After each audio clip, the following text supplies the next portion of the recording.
ইমান পঢ়া শুনা কৰি কি লাভ? জীৱনত যদি গৰু কাৰণে ঘাঁহে কাটিব লাগে। চ' গাইজ তাৰ পিছতো মানে সকলোৱে ভাবে যে মই ছিংগেল, কিন্তু একচুৱেলি মই ছিংগেল নহয় গাইজ। মই মানে ছিংগেল প্ৰ' সেই বুলি দেউতাই মোক গৰু হোৱা যেন বুলিহে ক'লে, কিন্তু মই ভাবি আছো মই দেখোন এতিয়ালৈকে গাখীৰে দিয়া নাই।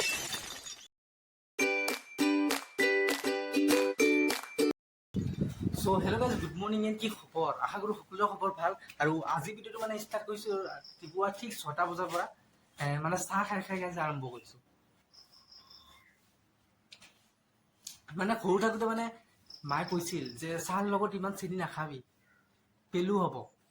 কিন্তু আজি চাওক ডাঙৰ হৈ পেলাই ইমান কেইজনী ছোৱালীৰ লগত মানে চেনি খাই আছোঁ, পেলুৱে হোৱা নাই দেখোন। আৰু এইখিনিতে মানে যোৱাকালি ৰাতিপুৱা সপোন এটা চাইছিলোঁ। সপোনটো বৰ ভালে লাগিছিলে, কিন্তু সপোনটো একো বুজা নাছিলোঁ। কিন্তু সপোনটো মানে ইংলিছত আছিলে। সেইবুলি মানে ৰাতিপুৱা মই শুই উঠি ছোৱালী এজনীক আই লাভ ইউ বুলি মেছেজ এটা দিছিলোঁ। কিন্তু ছোৱালীজনীয়ে মেছেজটো চালেও কিন্তু ৰিপ্লাই দিয়া নাই। চাগে তাই ইংলিছ পঢ়িব নাজানে নেকি। চ' গাইজ, সৰুৰে পৰা মানে মোৰ মনত এটা আশা আছিল যে ডাঙৰ হ'লে মই ডক্টৰো হ'ম বুলি। কিন্তু ফাইনেলি মই ডক্টৰো হৈ গৈছোঁ, কিন্তু হস্পিটেলৰ ডক্টৰ নহয়, এই কাপোৰ চিলাবলগীয়াহে ডক্টৰ। গতিকে মানে মই কেতিয়াবা ভাবোঁ যে মই বেয়া নেকি মোৰ ভাগ্যটোৱে বেয়া। চ' গাইজ, জীৱনটো মানে বৰ অদ্ভুত। জীৱনত যে মোৰ দুখবোৰ চেচে নহয়, সেইবুলি ভাবি আছোঁ জীৱনটোক এবাৰ ৰিষ্টাৰ্ট মাৰি চাম নেকি। এতিয়া আমি ঘাঁহ কাটিবলৈ যাওঁ। চ' গাইজ, মানে ঘাঁহ কাটিবলৈ আহি গৈছোঁ। চ' অলপকৈ মানে ঘাঁহখিনি অলপকৈ কাটি দিওঁ। মানে দুব্বাবন আছে, চব ইয়াতে চব মানে মিক্স আছে। ত' গাইজ, মানে যিমানে মই ব্যস্ততাত নাথাকোঁ কিয়, কাষেদি যদি মোৰ সুন্দৰী ছোৱালী এজনী যায়, মই এবাৰ হ'লেও তাইক ঘূৰি চামে। সেই বুলি দেউতাই মোক গৰু হোৱা যেন বুলিহে ক'লে, কিন্তু মই ভাবি আছোঁ মই দেখোন এতিয়ালৈকে গাখীৰে দিয়া নাই। চ' ঘাঁহ কাটি হৈ গ'ল, ফাইনেলি মই যাম এতিয়া ঘৰত। চ' গাইজ, আৰু ঘৰত আহি পেলাই দেখিছোঁ মায়ে মানে পূজা দি আছে। চাওক, মায়ে মানে পূজা কৰি আছে।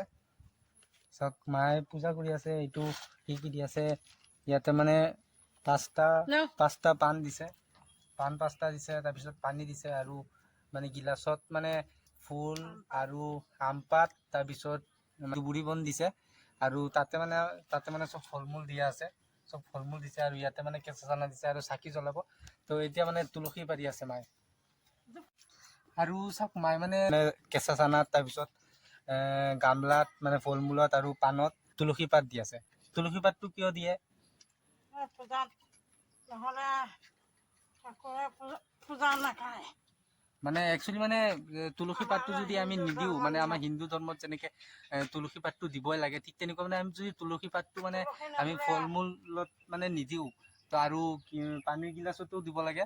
যিহেতু পানীৰ গিলাচ আছে, পানীৰ গিলাচতো দিব লাগে। পানীৰ গিলাচতো যদি আমি নিদিওঁ, মানে একচুৱেলি মানে ভগৱানে আমাৰ পূজাটো মানে গ্ৰহণ নকৰে বুলি প্ৰত্যেকে জানে।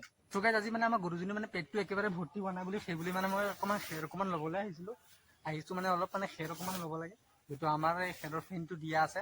তো মায়ে এদিনাখন কৈছিলে, এই দিনটোতো কামেই কৰি থাক, প্ৰেম কেতিয়া কৰিবি? এইটো বয়সত যদি নকৰ, কোনটো বয়সত কৰিবি? গতিকে মানে ছোৱালী পঠোৱা, কিন্তু এজনী নহয়, 2-3জনী একেলগতহে পঠোৱা।